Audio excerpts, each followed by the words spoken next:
Now, it's Boomer Life, lifestyle discussion designed to make your life more engaging, meaningful, and complete. Celebrating the baby boomer generation, this is Boomer Life on CIL 650. Can't you hear the pounding of my heartbeat? 'Cause you're the one I love. Boomer Live on CIL 650. George Gordon here, and today we are talking about the latest innovations in hearing.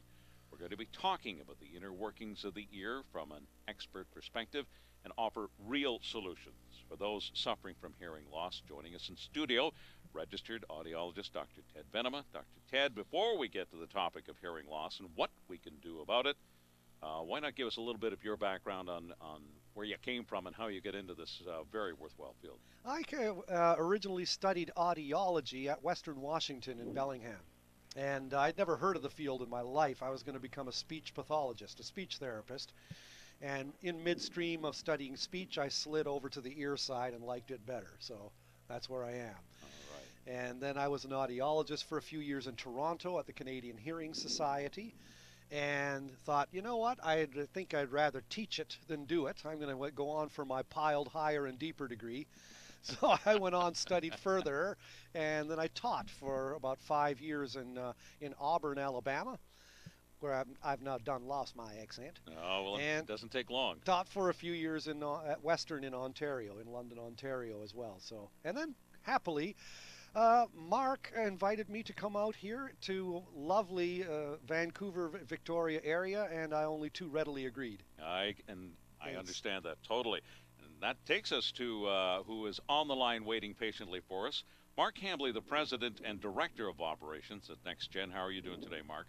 I'm great, George, and thank you for inviting me to join you for this session. Well, this is pretty important stuff on a couple of fronts. I mean, we're talking about the link that they are now finding between loss of hearing and possible dementia, and even to another degree, how people are socially isolated, how people are left out, people who are losing opportunities, students, because of a lack of proper hearing, and what NexGen is able to do to help them out is so important. Talk to me, Mark, about your mission. Well, listen, let me just first of all share with you our business philosophy. I mean, I got into this some years ago through the help of an otologist, who was an ear surgeon, who convinced me to switch from being an optician to getting into the hearing healthcare field. And that was way back in 1978. So I've been doing this now for over 40 years.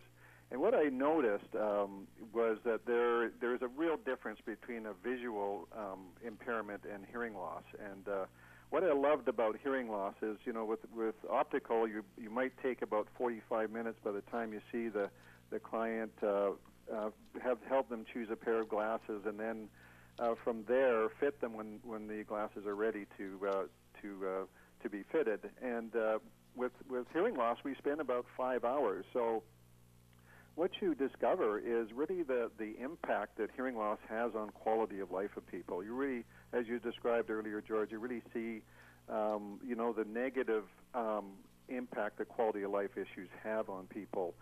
They miss their grandchildren. Oftentimes, their relationships start to go downhill because communication is so important to have a great quality of life and enjoy those latter years that we all look forward to. So we operate from a business philosophy, and that is that prosperity is a natural outcome of providing exceptional quality care.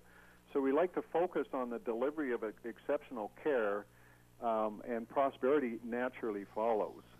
So unlike a lot of retailers, we're not driven by sales. We're really driven by our passion to make a difference in people's lives through better hearing.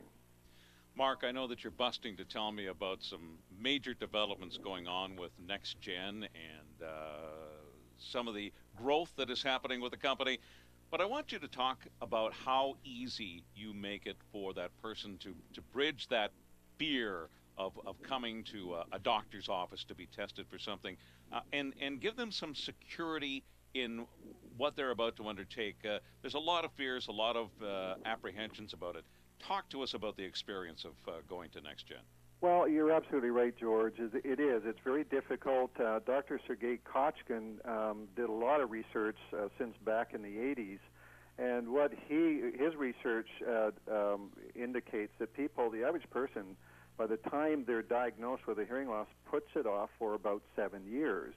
And Dr. Ted will be talking a lot about the impact of that deferring that treatment and really the association of hearing loss and Alzheimer's and dementia or cognitive decline.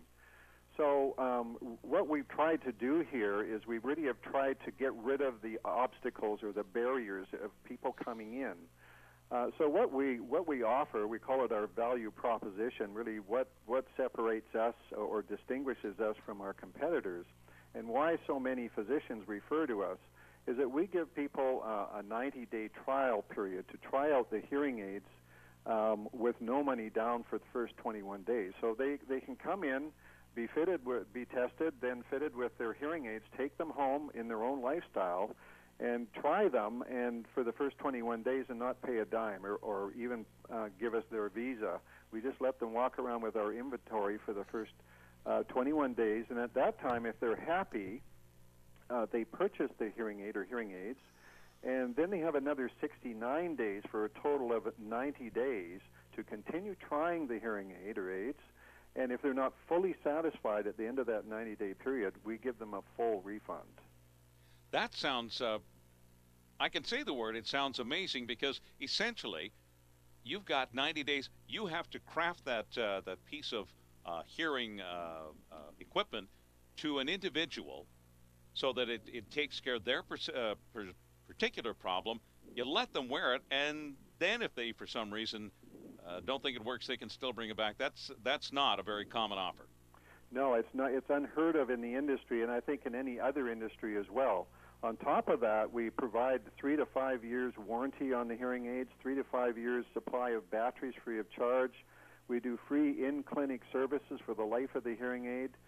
We do free hearing tests and reprogram the hearing aids for the life of the hearing aid as well.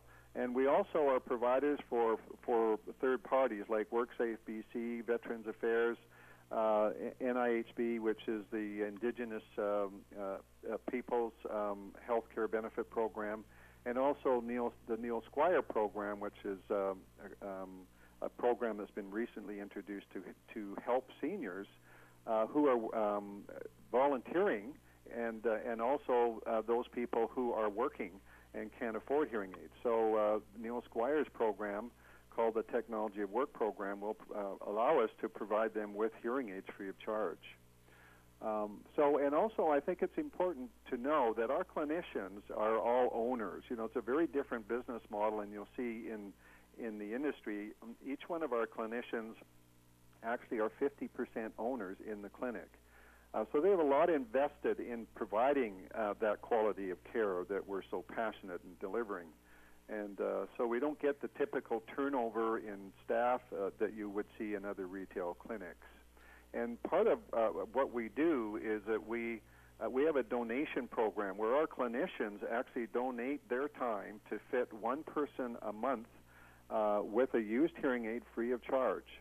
So what we like to pride ourselves in is that we never turn anybody away. We always will help someone who has a hearing loss that is in need, and we'll either get them in the right hands with a third-party payer, or if necessary, we'll fit them with a used hearing aid free of charge.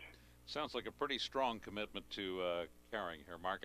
And now I know that you've been sitting on this, and you've been calm, and we appreciate that, but some very, very important developments here for NexGen on the business scale.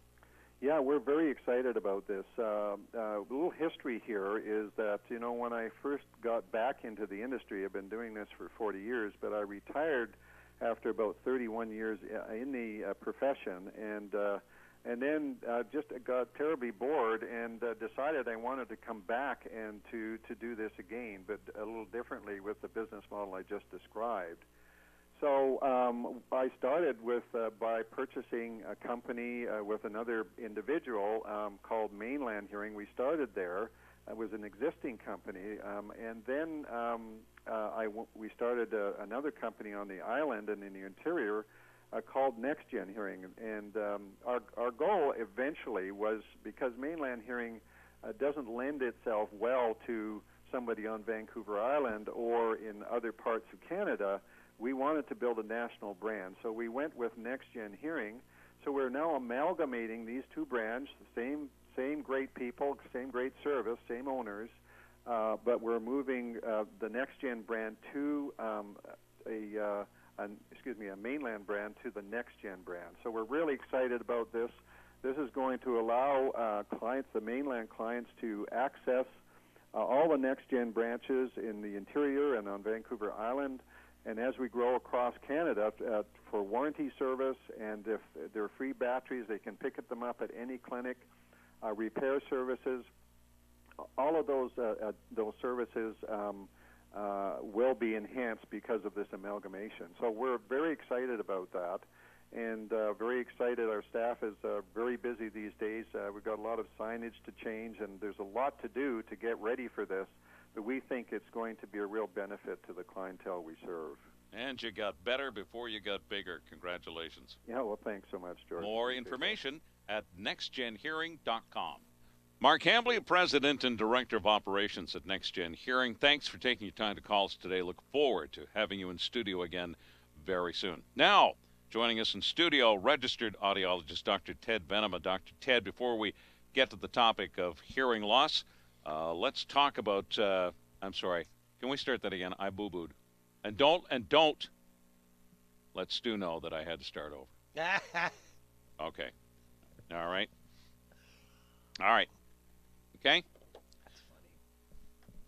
Mark Hambley, the President and Director of Operations of NexGen Hearing. We thank you for taking your time to talk to us today. Look forward to having you in studio very soon. You're listening to Boomer Life on CIL 650. I'm George Gordon, and with me now, Dr. Ted Venema, audiologist with NexGen Hearing. Ted, what you're about to tell us may come as a big surprise to a lot of people, but for many, we have seen it happening more and more as concerns grow about the relationship between hearing loss and dementia. Can you explain? Well, there's a lot that's been going on in terms of research with hearing loss and its association with dementia, Alzheimer's. And right at the outset, and right from the top here, I'm not going to at all espouse the fact that hearing loss causes these things. I mean, otherwise you'd be seeing young deaf kids developing dementia. I mean, that's just not true. Right. But there is it's common sense to realize that hearing loss cuts you off. Helen Keller said blindness cuts you off from people or things. Hearing loss cuts you off from people. So when you're socially isolated, you become depressed. You are not communicating. You're not playing the game of life. Your brain cells aren't active. You're not busy Lizzie hanging in with other people. And yeah, there's an association then between hearing loss in the elderly and earlier onset of dementia. In that wise, yeah, there's an association. So that's important to make that distinction. Yeah. Can we talk a little bit about that sort of path? What happens? You know, we can say there's an association, but how would it, paint a picture if you can, how that would lead down the road? Well, you got 30% of people over 65 have significant hearing loss that can be aidable with hearing aids. 50% of people 75 and over have significant hearing loss, and 80% of people 85 and over have a significant degree of hearing loss. Hearing loss is invisible, and people tend to sweep it under the rug. Unlike vision loss, it's not seen. You can't see hearing loss, and we believe what we see. So hearing loss is poorly diagnosed, underdiagnosed, misunderstood by the public at large, and it goes unnoticed. And people think, oh, Mom, she's just losing her marbles, you know. And well, how about maybe the fact that she just can't quite hear as well as normal, you know? And to bring her back into the game of life, that's what it's all about. We got to love our elderly and bring them into the game of life as much as we can. I mean, leaving someone to... Look at what hearing loss does. It makes you say the wrong word. You guess the wrong thing. You answer the wrong punchline to a joke. You realize it after a while. You get embarrassed. you start to shut up. You begin to say, oh, you guys go on out and have a good time. I'll stay back and read a book, because you know that you're going to make a mess in social situations, because you've done it before, because you can't hear very well and you're guessing what people are saying. So it leads to isolation, depression, and that is a drag. And I thought it was very important that you pointed out that for a lot of people who surround older people, for example, who are losing their hearing and make these little faux pas, that they accept that. Well, I guess, mom or dad or old Uncle Harvey, he's just sort of losing his marbles a little bit. We accept that, and that is so wrong. It is dead wrong, and you've hit the nail on the head. It is dead wrong. It's that hearing loss can be treated so easily. Early identification, early intervention, early treatment is the way to go. A lot of people wait till their hearing gets so bad until they finally get dragged in by a spouse, and then getting used to hearing aids is tougher. It's difficult. Why not start wearing mild, weak hearing aids when you're starting to get hearing loss? That way you're wading into the pool, into the shallow end, and it's just easier. Hearing loss is a whole lot more conspicuous than hearing aids as well. Well, I think you've touched on, a very important point in the social fabric right now is when we start writing people off. And if you can get these people to a hearing clinic early so they don't get disconnected. You've got not just the person, you've got that spirit, you've got that character, that part of your family or part of your life, and you don't lose that for something as simple as a call to NexGen. You should see someone's eyes light up when they're hearing right. You must see some of these. Because part of a hearing test is saying words back, and I cover my face and I'll say the word tree, say the word cow, say the word, and the person without hearing aids or without amplification is having a tough time with that, and with amplification, it's just you can just see the whole tension disappear because they're with it. They're communicating. Hearing is all about communication. Vision isn't. Vision is environmental, so you don't walk into a tree. But hearing is for speech, and that's what people do. We're a communicative animal, and you've got to hear to communicate in the oral world. Some great research has been done on this. We're going to talk about a couple of studies that have been undertaken on this possible link to dementia. We'll talk about that coming up. Right now, you're listening to Boomer Life on CIL 650. I'm George Gordon. With me today, Dr. Ted Venema, and we'll be back in a moment on CIL 650. Celebrating the baby boomer lifestyle. This is Boomer Life on CIL 650.